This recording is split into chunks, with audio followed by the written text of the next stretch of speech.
आप देख रहे हैं श्री हरि कृपा आश्रम चैनल। संस्थापक स्वामी श्री हरि चैतन्य पुरी जी महाराज।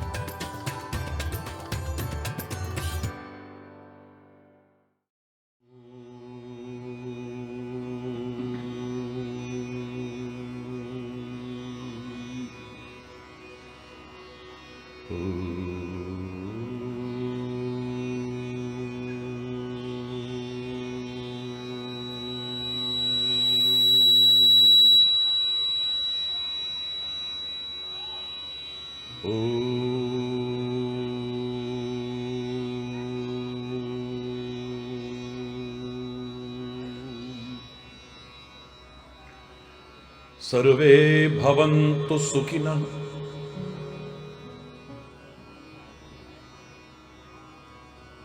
सर्वे सन्तु निरामया। सर्वे भद्राणि पश्यन्तु मा कश्चित् दुःखभाग् भवेत्। ॐ शान्ति शांति शांति।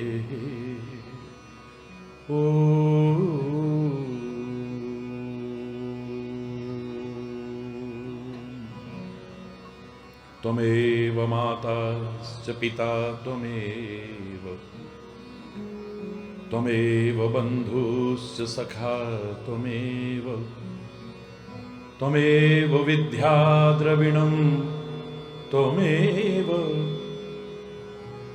त्वमेव सर्वं मम देव देव।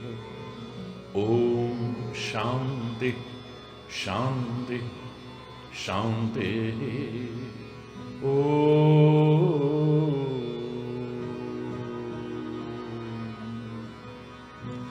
चैतन्य शाश्वतं शान्तं व्योमातीतं निरञ्जनं नादबिन्दुकलातीतं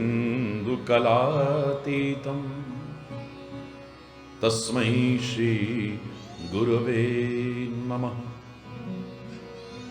ॐ शान्ति शान्ति शान्ति। ॐ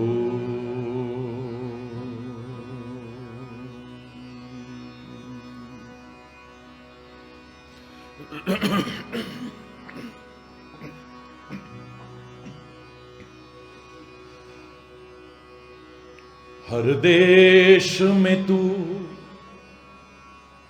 हर वेश में तू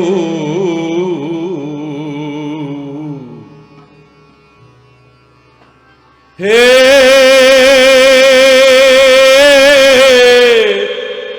हरि।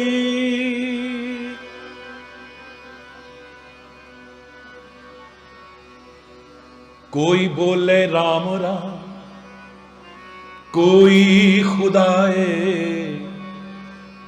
कोई सेवे गुसैया, कोई अल्लाह। हर देश में तू हर वेश में तू, तेरे नाम अनेक तू एक ही है। तेरी रंग भूमि यह विश्व धरा, सब खेल में मेल में तू ही तू है। हर देश में तू हर वेश में तू, तेरे नाम अनेक तू एक ही है।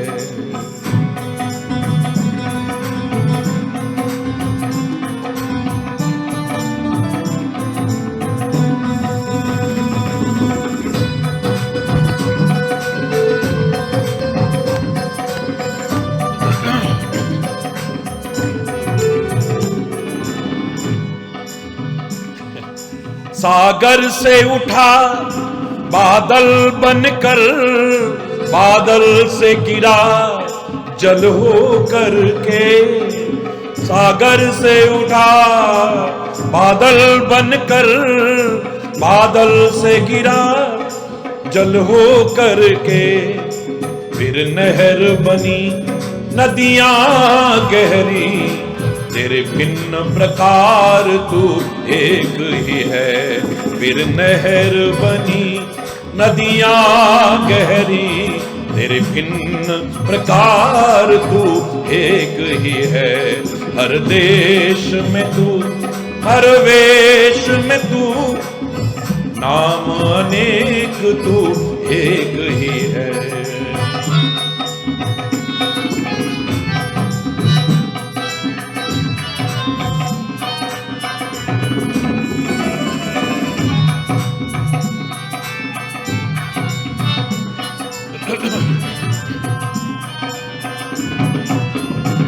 चींटी से भी अणु परमाणु बना,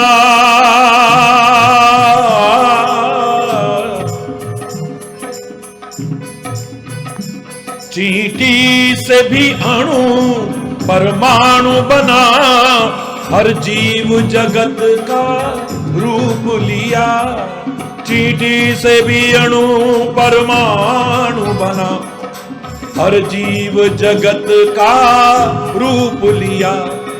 कहीं पर्वत वृक्ष विशाल बना, सौंदर्य तेरा तू एक ही है। कहीं पर्वत वृक्ष विशाल बना, सौंदर्य तेरा तू एक ही है। हर देश में तू हर वेश में तू, तेरे नाम अनेक तू एक ही है। हर देश में तू हर वेश में तू, तेरे नाम अनेक तू एक ही है।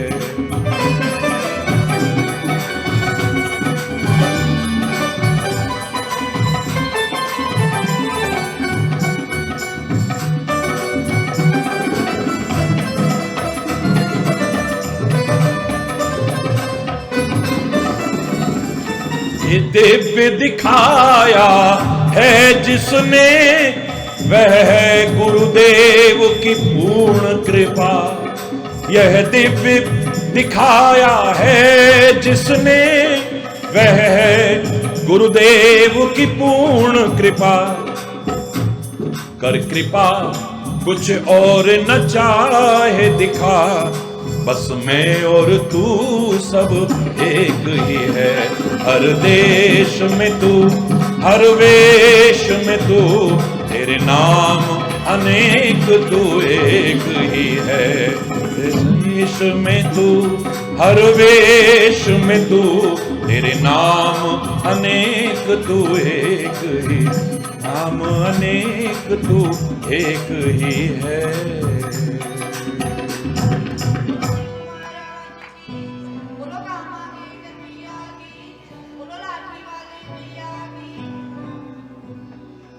हरि बोल हरि बोल।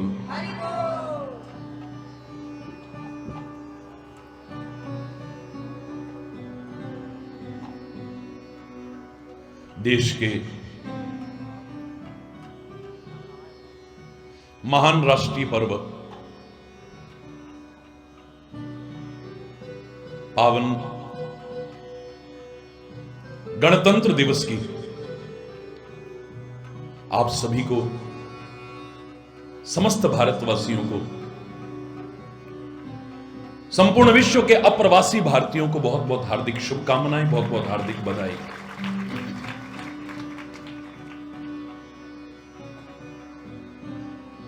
ये पर्व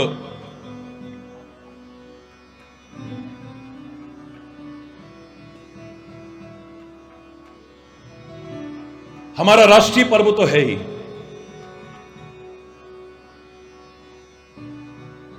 साथ ही साथ हमारे मनोबल को, हमारे आत्मबल को, हमारे आत्मविश्वास को बढ़ाने वाला पर्व है ये। शक्ति का संचार करने वाला पर्व है, निराशा और हताशा से दूर करने वाला पर्व है ये, आशा का दीप जलाने वाला पर्व है ये।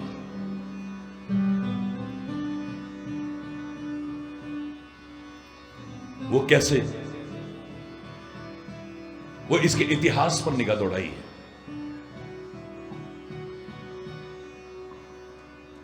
जो हमारे अंदर ये भाव पैदा करने की कोशिश करता है, nothing is impossible in this world, it may be difficult. संसार में असंभव कुछ नहीं है, कठिन हो सकता है, और कठिन भी तब तक है जब तक हम उसके बारे में जानते नहीं हैं या उसे करने की कोशिश नहीं करते हैं।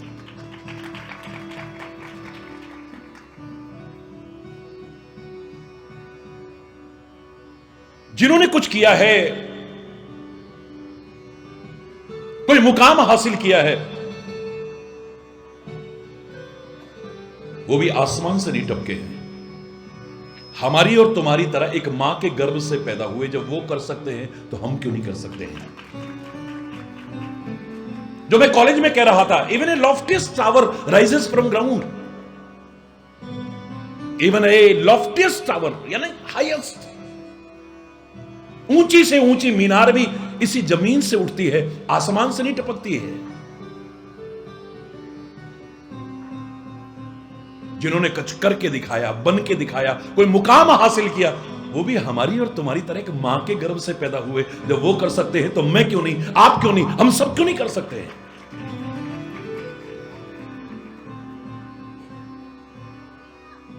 ये ताकत प्रदान करने वाला पर्व है।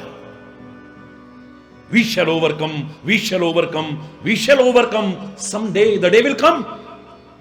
आएगा वो दिन। Deep in my heart I do believe we shall overcome someday.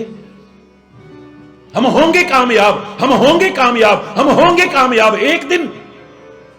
मन में है विश्वास, पूरा है विश्वास, हम होंगे कामयाब एक दिन। ये भाव पैदा करने वाला पर्व है। इसके इतिहास पर जाइए जरा। ये 26 जनवरी का महान पर्व। देश तो आजाद हुआ था 15 अगस्त 1947 को। 15 अगस्त हमारा स्वाधीनता दिवस है। नाज है हमें, नाज रहेगा। लेकिन मैंने वहां कॉलेज में भी कहा और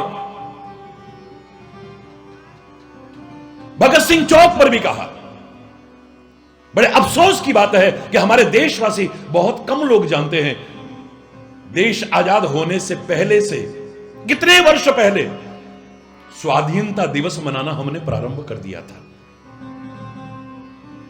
नमन है उन वीर स्वतंत्रता संग्राम सेनानियों को, वीर अमर शहीदों को,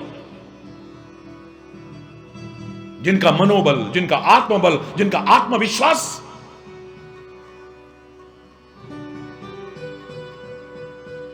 रावी नदी के किनारे 1929 में ही पूर्ण स्वराज्य की घोषणा कर देता है।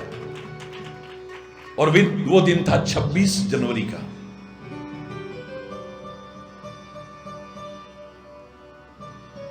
प्रतिवर्ष हम आजाद होने से पहले से ही स्वाधीनता दिवस मनाना प्रारंभ कर चुके थे। 15 अगस्त 1947 को जब देश आजाद हुआ, स्वाधीनता दिवस 15 अगस्त हो गया। अब 26 जनवरी का क्या करें?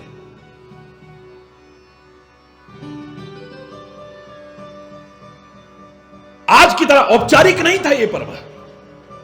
क्षमा चाहते हुए कहूंगा, रोंगटे खड़े हो जाते थे, आंखें छलछला जाती थी, कंठ भर जाता था, गदगद हो जाते थे उन वीर अमर शहीदों का नाम लेने मात्र से, इन महान राष्ट्रीय पर्वों को मनाने से।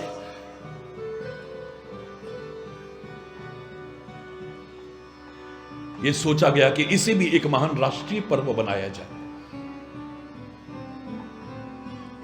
बाबा साहब ने अपनी टीम के साथ संविधान का निर्माण किया। संविधान बन चुका था, तैयार हो चुका था, लेकिन उसे लागू नहीं किया गया। प्रतीक्षा की गई 26 जनवरी की। 26 जनवरी को पूर्ण गणतंत्र दिवस के रूप में यह महान पर्व हमारे सामने आया।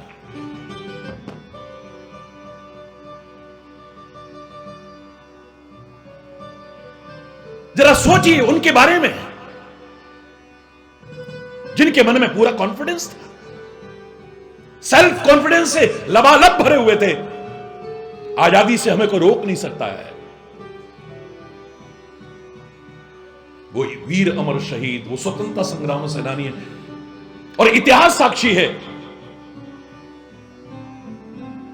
सिख पंथ की स्थापना करने वाले मात्र गुरु गोविंद सिंह जी महाराज नहीं, उन 10 गुरुओं का भी ऋण ये भारतवर्ष कभी चुका नहीं सकता है। सर्वस्व दानी है, जिन्होंने सब कुछ न्यौछावर कर दिया इस राष्ट्र के लिए, इस धर्म के लिए, इस संस्कृति की रक्षा के लिए। कितने कितने कष्ट सहे उन गुरुओं ने, उन महापुरुषों ने। वहां पर भी वो आत्मविश्वास कितना ज्यादा है। एक दिन ऐसा भी आया, 40 सिख रह गए खाली, लाखों की मुगलों की फौज। अब क्या होगा, अब क्या होगा?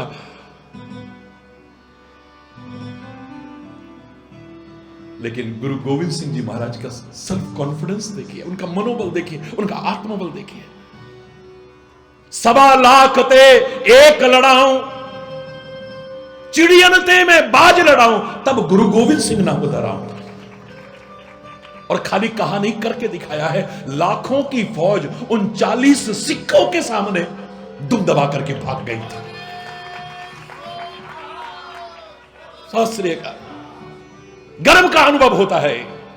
अपने इतिहास को देखो, उस गौरवशाली इतिहास को देखो। हम उस देश के वासी हैं। कितने कितने कष्ट सहे लोगों ने, कितनी कितनी यातनाएं सही लोगों ने, कितना कितना अपना सर्वस्व अर्पण कर दिया, अमर बलिदान दिया है अपना, इस देश को बचाने के लिए, धर्म को बचाने के लिए, संस्कृति को बचाने के लिए। हम कुछ और न कर सके तो इतना तो संकल्प ले ले, उन वीर अमर शहीदों की शहादत को व्यर्थ नहीं जाने देंगे हम। बस शहीदों की शहादत को व्यर्थ नहीं जाने देंगे। बड़ा अफसोस होता है उस समय जब शहीदों की शहादत पर भी सियासत करने की कोशिश करते हैं लोग। उनको भी विभिन्न मत, पंथ, संप्रदाय,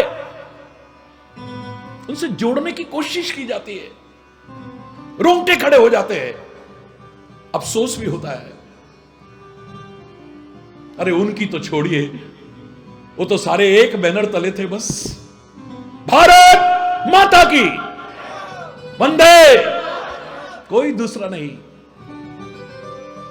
और आज भी जो आवश्यकता है, हम सब कुछ बाद में है। हिंदू, मुस्लिम, सिख, ईसाई, जैन, बौद्ध, पारसी, सब कुछ बाद में है। पहले एक भारतवासी है, ये भाव जागृत करना पड़ेगा। राष्ट्र प्रमुख है, इस भाव को जागृत करना पड़ेगा। सबसे पहले मेरी भारत माता है। हमने भक्ति का प्रसंग प्रारंभ किया। भक्ति राष्ट्र भक्ति भी है, भक्ति माता पिता की भक्ति भी है, भक्ति गुरु भक्ति भी है, भक्ति ईश भक्ति भी है। और किसी का भी महत्व तो कम करके मत आंकना कभी भी। और भक्ति का तात्पर्य, जिसके जीवन में भक्ति आ जाती है, यानी वो भागवत बन जाता है। जो हमारा प्रसंग चल रहा है,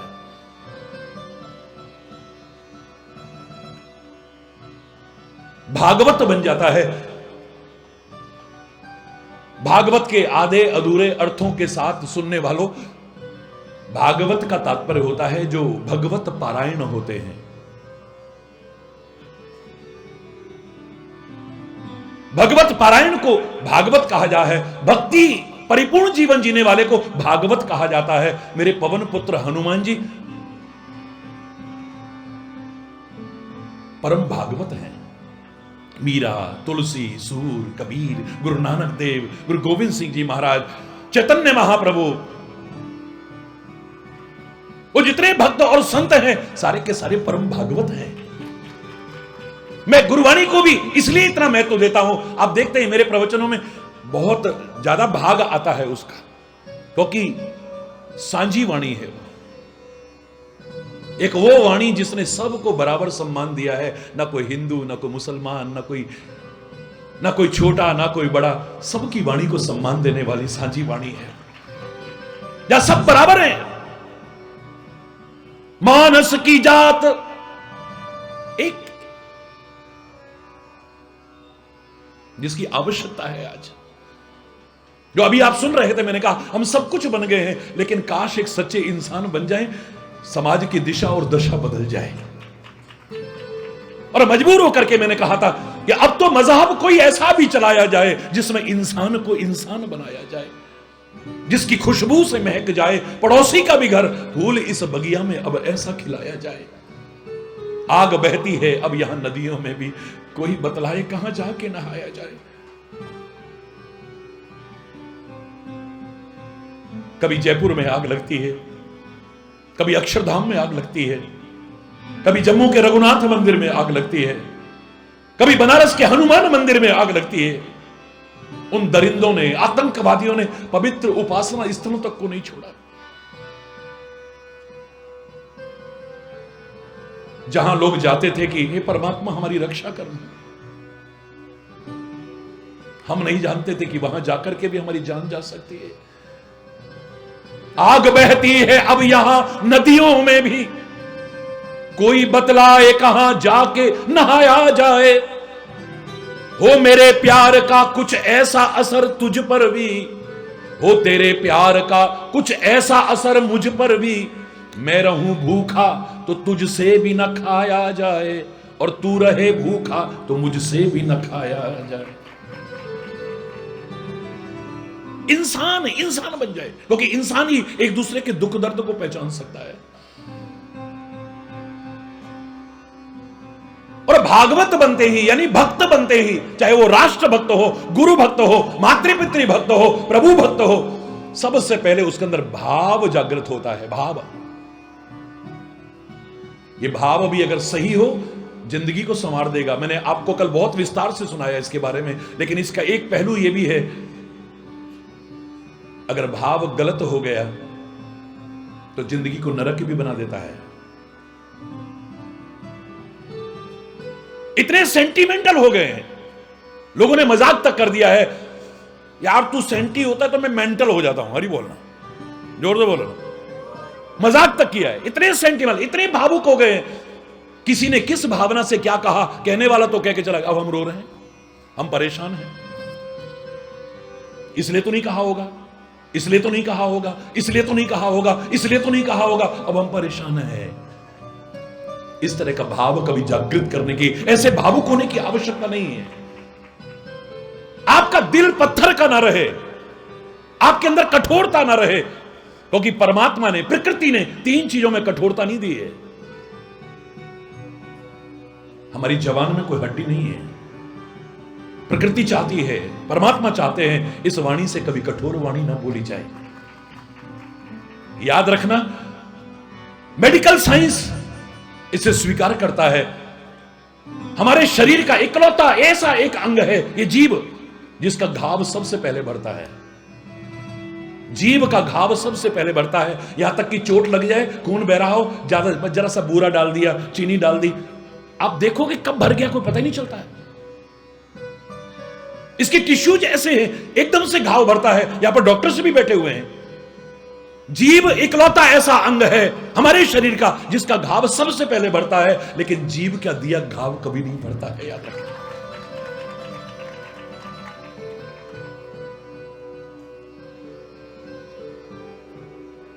भावुकता आए आपके अंदर, पत्थर दिल ना बने, आपकी आंखें छल छला उठे। जो मैंने कल कहा आपसे, 65 to 80% हमारी बॉडी पानी से बनी हुई है। एक नहीं, बहुत सारे डॉक्टर्स बैठे हुए हैं यहां।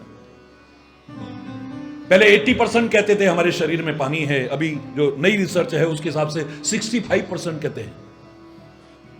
65% to 80% मेरे शरीर में पानी है, पर शरीर में चोट लगती है तो खून निकलता है।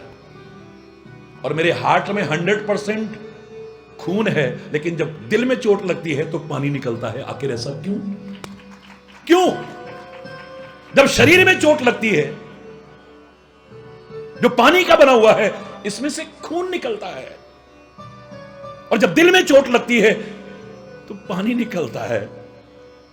कोई और कारण नहीं है, ये भाव जागृत होने का परिणाम है और कुछ नहीं है।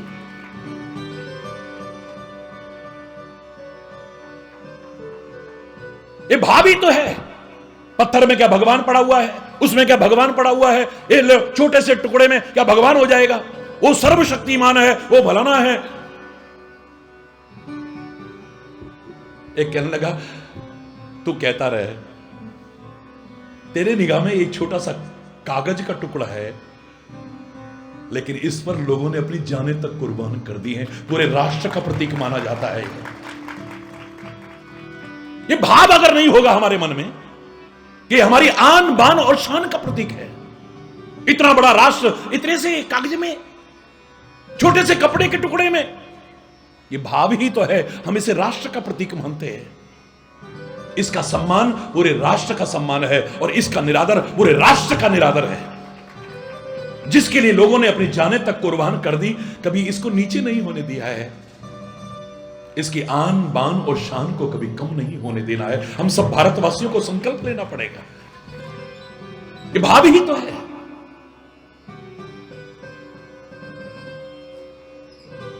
जिनके अंदर भावना नहीं है, उनके लिए पुस्तक हो सकती है, लेकिन गुरु ग्रंथ साहब के प्रति जो श्रद्धा रखते हैं, उनके अंदर भाव कहां तक पहुंच गया है। प्रगट गुरा की दे गुरु ग्रंथ जी मान्यो। गुरु गोविंद सिंह जी महाराज कितने दूरदर्शी थे। उन्होंने कहा, पता नहीं ये जमाना भी आएगा धीरे धीरे, ढोंग पाखंड अंधविश्वास रूढ़ी बातें इतनी बढ़ जाएंगी, ये ना हो कि गद्दी पे कोई गलत आदमी बैठ जाए और सिख धर्म पर कोई उंगली उठाने की कोशिश करे। आज से गुरु गोविंद सिंह जी महाराज कहते हैं, तुम्हारा गुरु गुरु ग्रंथ साहब है। गुरुता गद्दी प्रदान की है। उसी तरह से सम्मान करते हैं, उसी तरह से भोग लगाते हैं, उसी तरह से उसको विश्राम कराते हैं, उसी तरह से उसका सम्मान करते हैं। ये भाव नहीं है तो और क्या है? भागवत शब्द आपने कहा, हम भागवत सुनना चाहते हैं। वो वाली भागवत सुनाने का तो मेरे पास समय नहीं है, लेकिन भागवत का सार निचोड़ जरूर बता दूंगा कि भागवत में 4 अक्षर आते हैं। पहला भा, जो हमारे अंदर भाव पैदा कर दे, वही भागवत है। चाहे उन कवियों की कविताओं से लोगों में राष्ट्रभक्ति का भाव पैदा हो गया, वो भी भागवत है।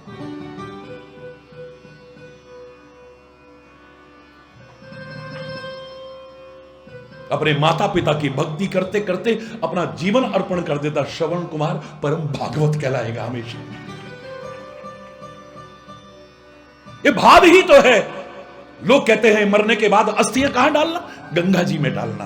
कोई कहता सागर में डालना, कोई कहता हिमालय की चोटी पर डालना। लेकिन एक ऐसा भी इस देश में हुआ है, राष्ट्र भक्तों की, राष्ट्र प्रेमियों की भावना को उजागर करता है। चाह नहीं सुरबाला के मैं गहनों में गूथा जाऊं, चाह नहीं देवों के सिर पर चढ़ूं, भाग्य पर इटलाऊं, मुझे तोड़ लेना बनमाली, उस पथ में देना फेंक, मातृभूमि पर शीश चढ़ाने, जिस पथ जाएं वीर अनेक। जिस राह पर, राष्ट्रभूमि पर कुर्बान होने के लिए वो राष्ट्र भक्त जा रहे, उस रास्ते पर डाल देना, उनकी चरणों की धूलि से मैं पावन हो जाऊंगा। ये भाव नहीं है तो क्या है? कोई भी भक्ति क्यों ना हो, भाव के बिना नहीं हो सकती। भगवान तो कहते ही हैं, भाव का भूखा हूं मैं, बस भाव ही एक सार है। भाव बिन मुझको भाव से मुझको भजे तो भव से बेड़ा, भाव बिन सुनी पुकारों को कभी सुनता नहीं, और भाव की एक टेर भी करती मुझे लाचार है। अन्न धन और वस्त्र भूषण कुछ न मुझको चाहिए, और भाव से एक पुष्प भी दे वो मुझे स्वीकार है।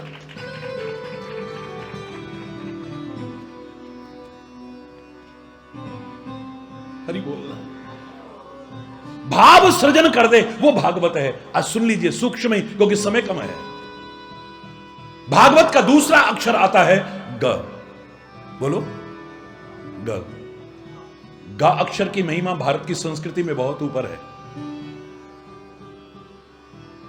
वेदों ने भी गायन किया है गा अक्षर की महिमा को।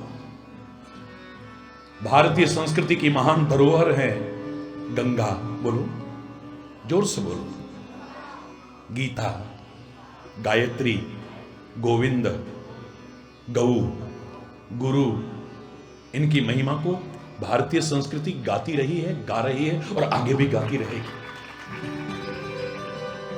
इनके संरक्षण और संवर्धन पर हमें ध्यान देना पड़ेगा। मुझे कई बार बड़ा अफसोस होता है, क्षमा चाहते हुए कहूंगा, कि मातृ प्रधान संस्कृति है भारत की।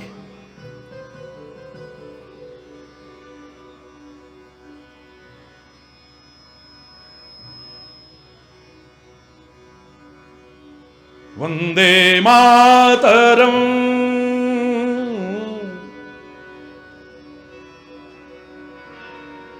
एक पंक्ति मेरे साथ सब मिल करके बोलेंगे, वंदे मातरम सुजलाम सुफलाम मलयज शीतलाम शस्य श्यामलाम मातरम वंदे मातरम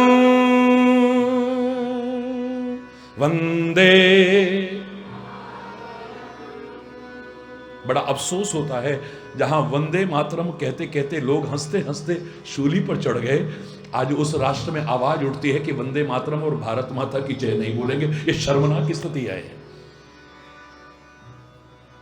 मैं सबका हूं, सब मेरे हैं, बिना किसी भेदभाव के सबके प्रति प्यार और सम्मान रखना मेरा पुनीत कर्तव्य है, आपका भी पुनीत कर्तव्य है। हम अपने धर्म का पालन करें, बड़ी अच्छी बात है, लेकिन किसी के धर्म का निरादर करना हमारा धर्म हमें नहीं सिखाता है। कम से कम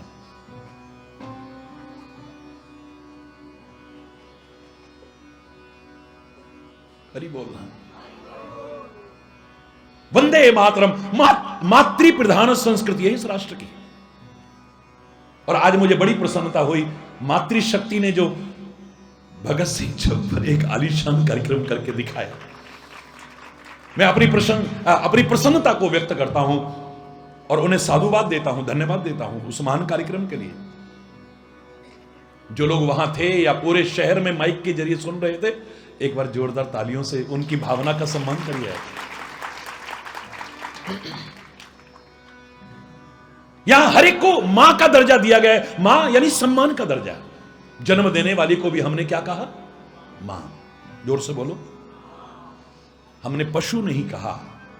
हमारे देश में तो भगवान भी अवतार लेके आते हैं तो राम, कृष्ण इत्यादि गौ माता की सेवा करते हैं, पूजा करते हैं, उसकी महिमा को प्रतिष्ठापित करते हैं। उस भारत राष्ट्र में आज गायों की दुर्दशा और गौ हत्या निंदनीय, जघन्य और शर्मनाक अपराध है।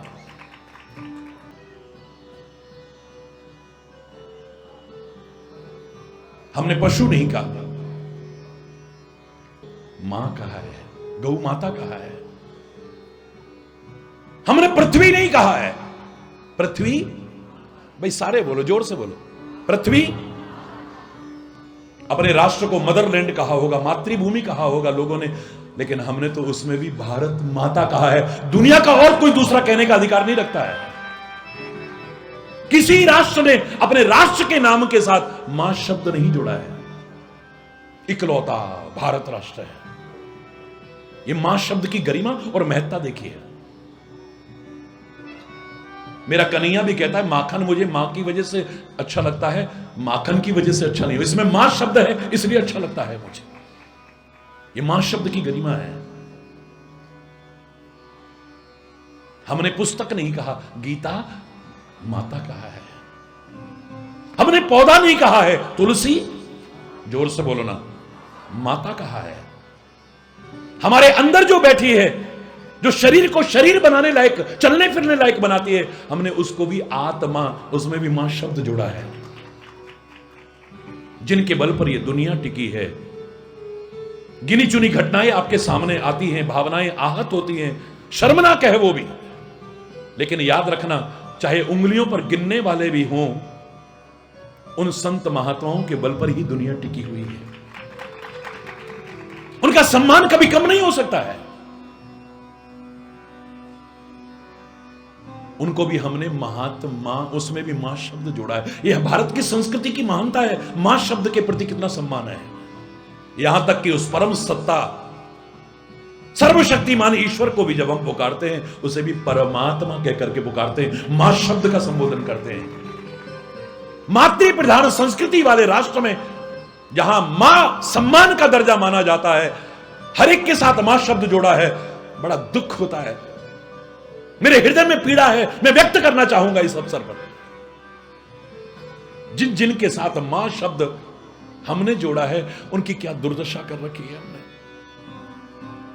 हमने जन्म देने वाली को मां कहा है। ये वृद्ध आश्रमों की मांग क्यों बढ़ रही है? उन माता पिता को वृद्ध आश्रमों में डाल दिया हमने।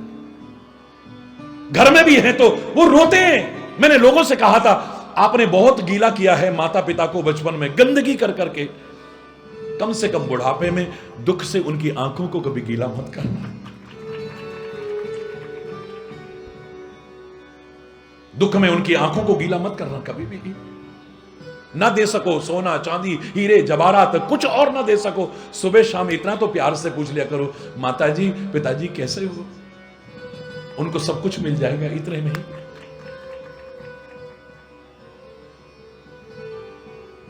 हरि बोल। कौन मानेगा ये वो भारतवर्ष है जहां कभी श्रवण कुमार जैसे हुए थे? अगर पैदा होते ही तुम्हें अनाथालय में डाला हो ना, तो इन्हें वृद्धाश्रम में डालना, वरना इससे बड़ी शर्म की बात और कोई नहीं हो सकती। और बड़े दुख की बात कहना पड़ रहा है, किसी किसान की, किसी मजदूर की माता पिता को मैंने वृद्धाश्रम में नहीं देखा है, किसी गरीब आदमी के माता पिता को नहीं देखा है। वहां जब जाता हूं तो पता लगता है बहुत बड़े अधिकारी, और हर महीने हम दे देते हैं ना। वाह वाह वाह, शर्म आती है, शर्म आती है। जन्म देने वाले की मां को कहा, मां कहा, उसकी क्या दशा कर रखी है आज। हमने पृथ्वी को मां कहा है, आज रोती होगी, चीत्कार करती होगी पृथ्वी। हमने नदियों को मां कहा है, नदियों का बढ़ता हुआ प्रदूषण, यहां तक कि कई नदियां तो विलुप्त होने की कगार पर आ गई है। समय रहते जागरूक न हुए तो पश्चाताप के अलावा हमारे हाथ में कुछ भी शेष नहीं रहेगा। हमने गौ को मां कहा है। गायों की दुर्दशा और गौ हत्या जैसा निंदनीय, शर्मनाक, जघन्य अपराध भारत जैसे राष्ट्र में।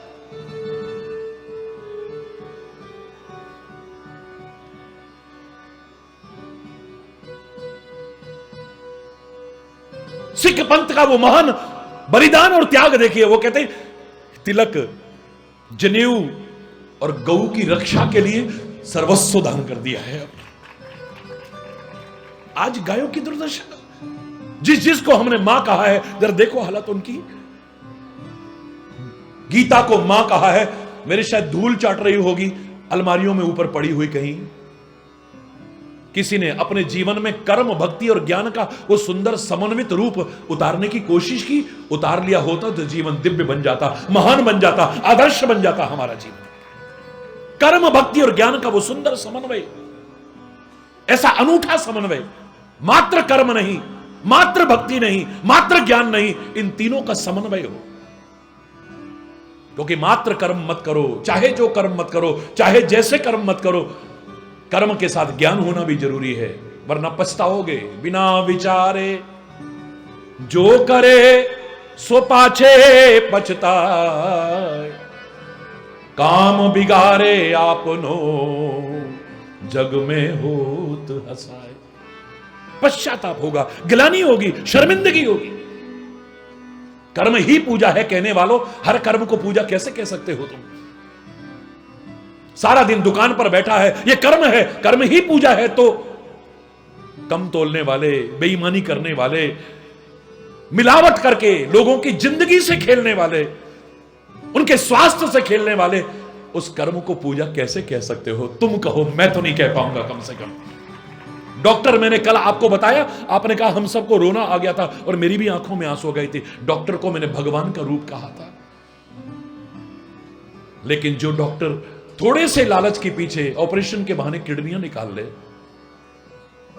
थोड़े से लालच के पीछे व्यर्थ के चेकअप और टेस्ट बताए आपको, थोड़े से लालच के पीछे बेवजह आपको 1-2 दिन और हॉस्पिटल में रखे, थोड़े से लालच के पीछे बच्चे और बच्चियों को इधर से उधर कर दे, उसके कर्म को पूजा आप कहना, मैं तो नहीं कह सकता हूं कम से कम।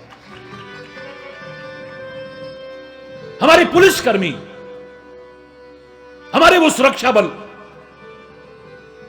जिनको हम सल्यूट करते हैं, और मेरे दिल का दर्द था जो सुबह भगत सिंह चौक पर निकला था। जयकारे तो बोल रहे हो, हर कोई अपनी अपनी तारीफें कर रहा है, लेकिन आरटीआई के जरिए पता लगता है इतने वर्ष हो गए देश आजाद हुए, अभी तक शहीद आजम भगत सिंह को शहीद का दर्जा नहीं मिला है। अभी तक शहीद आजम को, भगत सिंह को शहीद का दर्जा नहीं मिला है। मेरे से पत्रकार भाइयों ने पूछना, आप इसके बारे में क्या कहना चाहते हैं?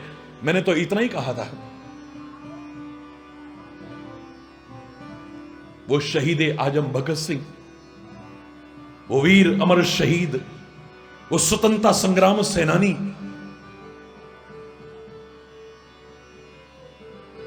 तुम्हारे दर्जे के गुलाम नहीं है। वो भारत के रत्न थे, भारत के रत्न हैं और भारत के रत्न रहेंगे, इसमें कोई संदेह की गुंजाइश नहीं है।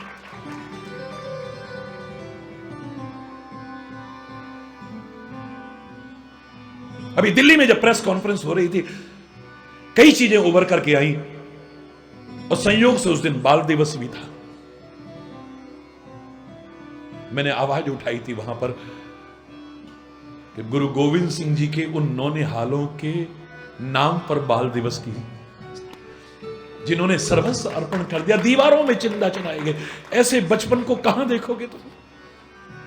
आज का बचपन सुरक्षित है क्योंकि उन्होंने अपना बचपन होम कर दिया था।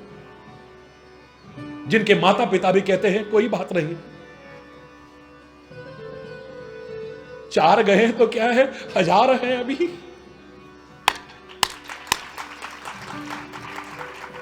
चार गए अभी, जहां एक दूसरे से पहले कुर्बानी का भाव आता है। छोटा भाई अभी बहुत छोटा है ना, तो दीवार जब ऊपर तक चली जा रही है,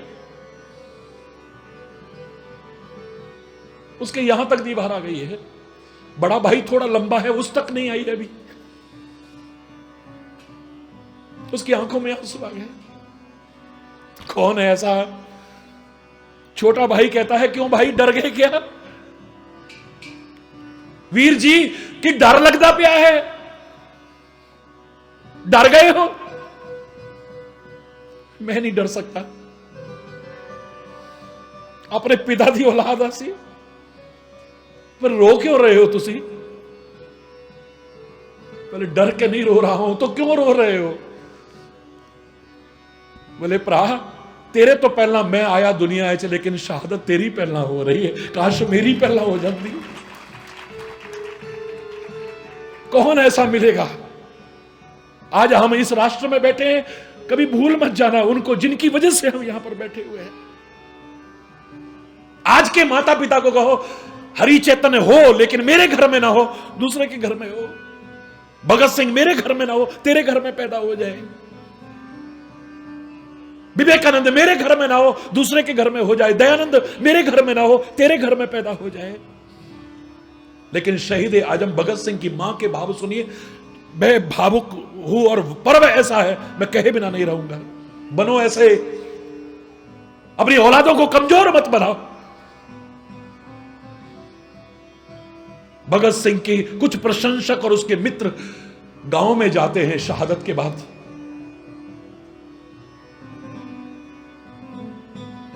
बहुत भीड़ लगी, मजमा लगा हुआ है, हर एक की आंख में आंसू है। उन आए हुए लोगों ने देखा शहीद आजम भगत सिंह की मां को प्रणाम तो किया लेकिन वापिस जाने लग गए। यह सच्ची घटना है। शहीद आजम भगत सिंह की मां कहती है, बेटा कौन हो तुम? बोले भगत सिंह के मित्र हैं, साथी हैं उनके। क्यों आए थे? उसकी मां के दर्शन करने आए थे जिसने ऐसा लाल, ऐसा सपूत पैदा किया है। वापिस क्यों जा रहे हो? बोले मां के दर्शन नहीं हुए। बोले बेटा मैं उसकी मां हूं। बोले तुम नहीं हो सकती हो, तुम हो ही नहीं सकती। क्यों बेटा, किस बात पर शक कर रहे हो? क्योंकि तुम रो रही हो। भगत सिंह जैसे की मां तो गर्व का अनुभव, सीना चौड़ा करके कहती मेरा लाल है वो। तो रो रही है मोह में आकर के, ममता में आकर के। तू भगत सिंह की मां नहीं हो सकती है। बेटा चले जाना, लेकिन मैं रो तो रही हूं, पर क्यों रो रही हूं ये जान करके जाना। और क्या कारण हो सकता है? शहीद आजम भगत सिंह की मां कहती है, बेटा मैं रो तो रही हूं, लेकिन इसलिए नहीं कि मेरा लाल चला गया है। मैं तो रो रो करके प्रभु से प्रार्थना कर रही हूं, हे भगवान मेरी कोख इतनी छोटी क्यों करी तूने? एक भगत सिंह पैदा हुआ, काश ज्यादा बच्चे पैदा हुए होते, ज्यादा भगत सिंह पैदा हुए होते, मेरा देश जल्दी आजाद हो जाता। कौन इनका ऋण उतार सकता है? कौन उतार सकता है?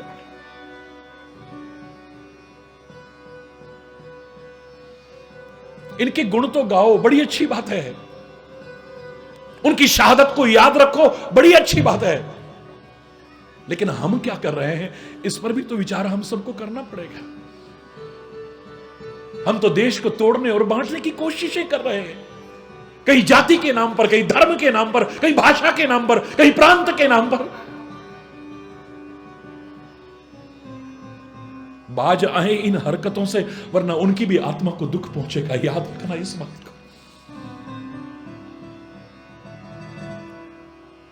हरि बोलना, जोर से बोलना।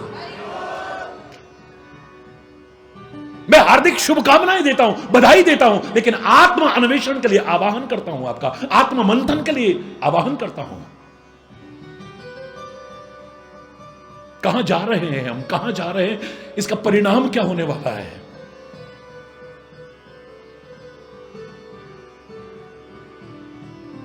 भागवत की कथा ही कर रहा हूं, जो भाव पैदा कर दे, छल छला दे हमारी आंखों को, हमारे दिल को पिघला करके रख दे, जो हमारे रोंगटे खड़े कर दे, उसको भागवत कहते हैं। ये भागवत की कथा है। ये भागवत शब्द का दूसरा अक्षर है ग। बोलो। अब गा की बहुत महिमा है, लेकिन हम क्या कर रहे हैं? जिसको हमने कहा गाय को देख लो आप क्या हालत है, गंगा इत्यादि की नदियों की क्या हालत है, मुझे बताने की आवश्यकता नहीं है। गीता भी धूल चाट रही होगी, कभी अपने जीवन में अपनाने की कोशिश नहीं की है। गीता जिस शास्त्र का, जिस महान ग्रंथ का एक अंग है, is a part of Mahabharat. हमने तो ऐसी धारणा, महाभारत घर में आएगा ना तो कलेश हो जाएगा, महाभारत आएगा ना घर में तो कलेश हो जाएगा। ना बाबा ना, महाभारत नहीं रखना। गीता उसका पार्ट है।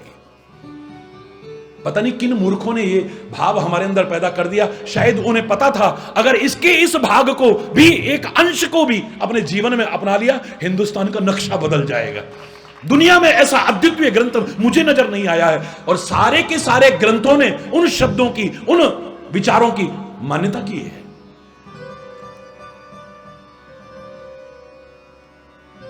मैं तो कई बार जब बोलता हूं ना, मैंने गुरुमुखी भी सीखी, मैं गुरु ग्रंथ साहब का प्रकाश भी कर देता हूं, आपको बताने के लिए कह रहा हूं। सन 1982 में जब मैंने भारत की पैदल यात्रा की, 3.25 वर्ष तक भारत की पैदल यात्रा की है मैंने, और अपने प्यारे भारत को बहुत करीब से देखा है मैंने। गांव गांव में गया हूं मैं, हिमालय में 22,500 फीट की हाइट तक ऐसे ही रहा हूं। और अभी आप सियोल में जो देख रहे थे, -5 टेम्परेचर था, और उनके लिए मैं एक अजूबा था कि आप ऐसे कैसे रह रहे हो, कुछ पहना नहीं है आपने। भारत माता की। आकर्षण का एक, ये भी एक और बिंदु बन गया था। तो सभी धर्मों की जानकारी लेकर के तब वो शब्द याद आते हैं, मजहब नहीं सिखाता आपस में वैर रखना, हिंदी है हम वतन है, हिंदुस्तान हमारा हमारा सारे जहां से अच्छा, हिंदुस्तान हमारा हमारा सारे जहां से अच्छा, हम बुलबुलें हैं इसकी। मैं इकबाल साहब को सलाम करता हूं जिन्होंने इतना प्यारा गीत हमको दिया है। लेकिन मैं बचपन का भाव बताऊं आपको, जब मैं छोटा था तो मैं कहता था इकबाल साहब पर इंडिया में वापस क्यों नहीं आए। कोई उत्तर नहीं दे पाता था, यहां से चले गए थे। हरि बोलना। लेकिन हम एक प्यारा गीत दे गए। लेकिन एक अवसर पर मुझे कुछ कहना पड़ा। आपने देखा, आज मैंने एक विषय उठाया था कि हम लोग अनजाने में भारत माता का अपमान करते हैं। भारत सोने की चिड़िया है, जहां डाल डाल पर सोने की चिड़िया करती है बसेरा, वो भारत देश है मेरा। भारत माता की डाल डाल और शाख शाख पर सोने की चिड़िया। भारत माता सोने की चिड़िया नहीं। जिसको देखो भारत सोने की चिड़िया था, हम सोने की चिड़िया बना देंगे। खाक बनाओगे तुम, भारत माता का अपमान कर रहे हो।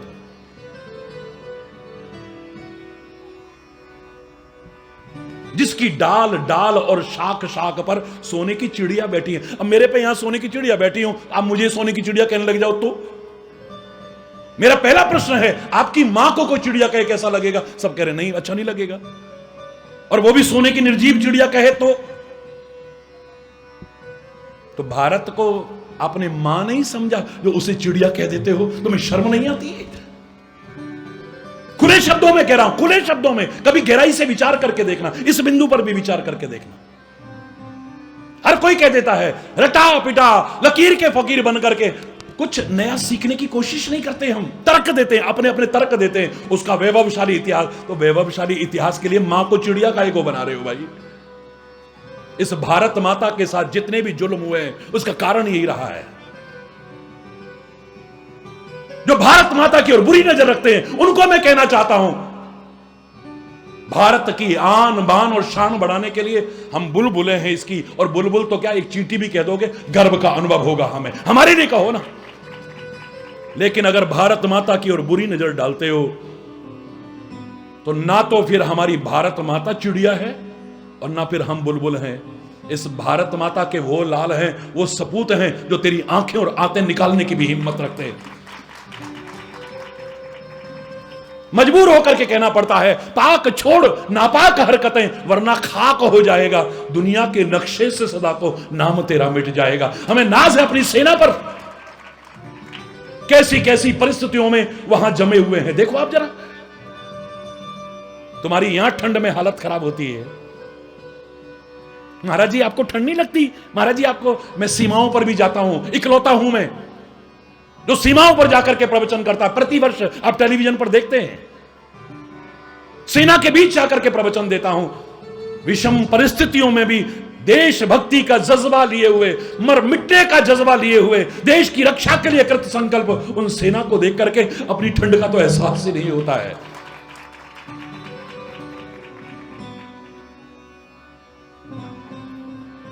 हरि बोलना, जोर से बोलना।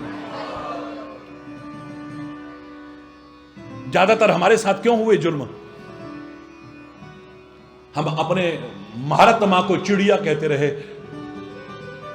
अब चिड़िया को क्या करते हैं लोग पिंजरे में? अरे बताओ, आप बताओ ना, क्या करते हैं लोग? बोलो ना, अरे जोर से बोलो। पिंजरे में गुलामी की जंजीरों में जकड़ के रखा गया हमें। कभी मुगलों ने गुलाम बनाया, कभी अंग्रेजों ने गुलाम बनाया, पिंजरे में कैद करके रखा हमें। और बुलबुल के साथ क्या होता था? पुराने जमाने में तो गाने भी बने हुए थे, नाच मेरी बुलबुल के पैसा मिलेगा। अपनी उंगलियों के इशारे पर नचाते हैं उसे। कभी मुगलों ने नचाया, कभी अंग्रेजों ने नचाया, कभी किसी ने नचाया, किसी ने नचाया। आज भी लोग हमारी तरफ बुरी नजर, हमारे पड़ोसी तक जो कभी हमारे एक देश के अंग थे, हमारे भाई थे, आज बुरी नजरें डाले हुए। हालांकि हमें गर्व का अनुभव होता है, सेना ने जो जवाब देने की प्रक्रिया प्रारंभ की है, जोरदार तालियों से और एक सैल्यूट से उनका स्वागत कीजिए।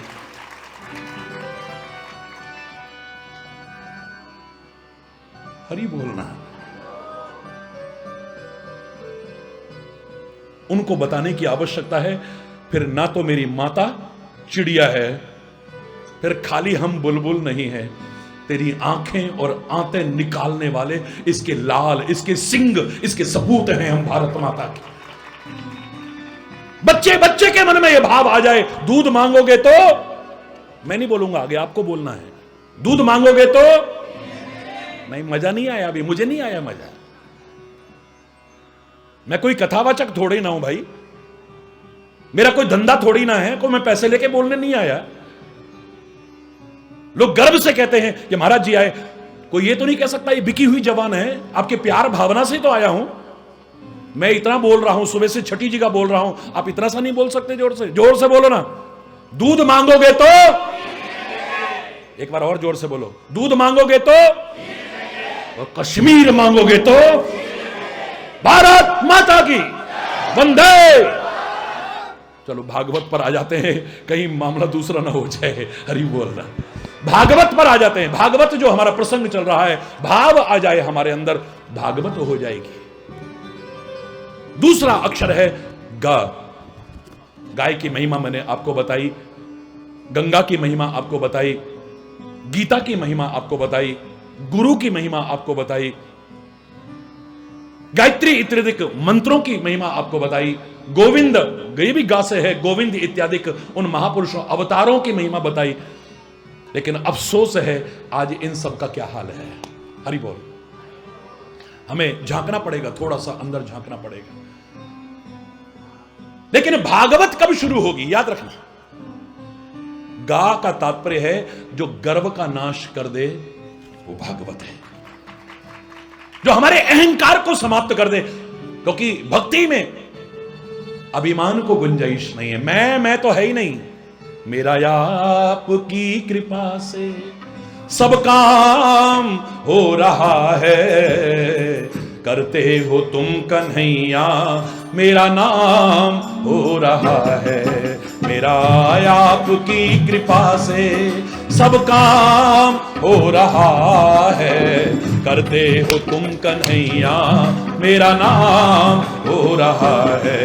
मेरा आपकी कृपा से पतवार के बिना ही मेरी नाव चल रही है। पतवार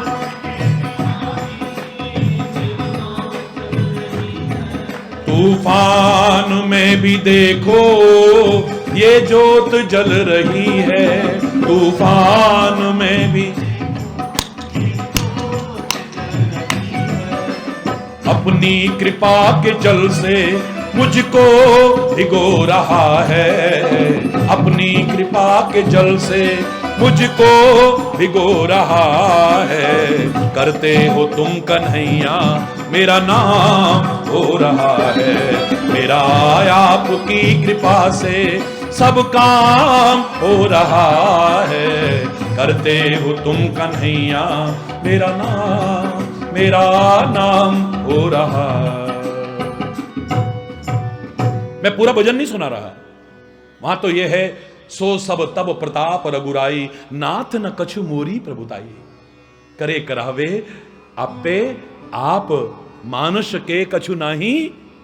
ये अभिमान करता रहे, मैं अरे ये मैं मार देती है, याद रखना। भगवान के करीब नहीं है। अभिमान और भगवान का तो साथ ही नहीं है। जैसे सूर्य और अंधकार का साथ नहीं हो सकता कभी भी, ऐसे अभिमान और भगवान का। माता कौशल्या गोदी में सिर रख करके सहला रही है, आंखों में आंसू बह रहे हैं। लाल, मेरे बेटे, मेरे पुत्र, इतने बड़े रावण को कैसे मारा तुमने? मेरे राम जी बड़े आराम से कहते हैं, मां, रावण को मैंने नहीं मारा, मैंने मारा है। हरि बोल रहा, मैंने नहीं मारा, मैंने मारा है। हरि बोल रहा। ये मैं तो जिसमें आ गई, मैं उन महापुरुषों को देखो, कहते गुरु गोविंद सिंह जी महाराज जब ध्यान में मग्न थे तो तू ही तू ही तू ही तू ही तू ही तू ही तू ही तू ही तू ही तू ही तू ही तू ही तू ही, ये शब्द आते ही तो पागल हो गए, दीवाने हो गए। कहते हैं जितनी हजार बार उनके मुख से निकला है, उतनी बार गुरु ग्रंथ साहब में स्थान दिया गया है। तू ही तू ही तू ही तू ही तू ही तू ही। गुरु नानक देव जी गिनती कर रहे हैं, तोल रहे हैं, 1 2 3 4 5 6 7 8 9 10 11 12 13 13 13 13 13 13 13 13 13 13 करते सब लुटा दिया। मैं और मेरा तो है ही नहीं कहीं है? जहां मैं आ गई है, याद रखना, आई इज ऑलवेज कैपिटल। आई को कभी भी स्मॉल लेटर्स में नहीं लिखते। किसमें लिखते हैं? I is always in capital letters. बहुत बड़ी होती है, मैं हरी बोल, पर जीवन बर्बाद कर देती है ये। आई को बीच में से क्रॉस करना पड़ता है, काटना पड़ता है, उतने पर सबर नहीं आता, ऐसे ऐसे निशान बना, स्वास्तिक बन जाता है। देखो, शुभ लक्षण बन जाता है, मंगलमय लक्षण बन जाता है। वही आई को जब हमने काट दिया, मैं हरी बोलना। मैं जब भारतवर्ष में वापस लौटा, 90 देशों में जा चुका हूं प्रत्यक्ष रूप से। 172 देशों में लोग मुझे सुनते हैं टेलीविजन के विभिन्न चैनल्स के माध्यम से। 90 देशों में तो जा चुका हूं व्यक्तिगत तौर पर। और इस कार्यक्रम के बाद जब मैं वापस लौटा, प्रेस कॉन्फ्रेंस में जगह जगह जो हुई, उन्होंने यही पूछा, इतनी बड़ी उपलब्धि के आप क्या कहना चाहेंगे? मैंने कहा, मेरी उपलब्धि है ही नहीं, ये मेरा सम्मान है ही नहीं, मेरे भारत का, मेरी भारतीय संस्कृति था, होता रहा है, हो रहा है और आगे भी होता रहेगा।